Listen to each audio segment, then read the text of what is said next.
Logical positivism, a philosophical movement originating in the 1920s with the Vienna Circle, sought to establish a scientific foundation for knowledge. Led by figures like Moritz Schlick, Rudolf Carnap, and Otto Neurath, logical positivists aimed to eliminate metaphysics from philosophy, arguing that only empirically verifiable statements, or tautologies, logical truths, held meaning. Their core doctrine, the verification principle, posited that a statement is meaningful only if it can be empirically tested or is analytically true. This approach was inspired by advancements in science, particularly Einstein's relativity, and sought to align philosophy with empirical rigor. The Vienna Circle's discussions, often held in informal settings like Viennese coffee houses, emphasized collaborative critique, fostering a dynamic intellectual environment. Their manifesto, The Scientific Conception of the World, 1929, articulated their commitment to empirical science and logical analysis, rejecting speculative philosophy as nonsensical. The movement significantly influenced philosophy, particularly in the philosophy of science and language. Logical positivists developed tools like Carnap's logical syntax, which aimed to formalize scientific language, enhancing clarity and precision. Their rejection of unverifiable claims challenged traditional philosophical inquiries into ethics,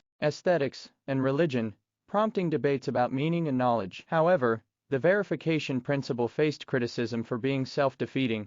Its own criterion of meaningfulness could not be empirically verified. Philosophers like W.V.O. Quine and Karl Popper further critiqued logical positivism, with Quine's holistic view of knowledge and Popper's falsifiability criterion, exposing limitations in the positivists' rigid framework. By the mid-20th century, logical positivism waned due to internal inconsistencies and external critiques. Its strict criteria struggled to accommodate complex scientific theories, like quantum mechanics, which relied on unobservable entities. Additionally, the movement's dismissal of normative fields like ethics alienated many philosophers. Despite its decline, logical positivism left a lasting legacy, shaping analytic philosophy and encouraging rigorous, evidence-based approaches in various disciplines. Its emphasis on clarity and empirical grounding influenced subsequent philosophical movements, including ordinary language philosophy. The case of logical positivism illustrates the challenges of applying scientific methods to philosophical inquiry, highlighting the tension between empirical rigor and the broader scope of human experience.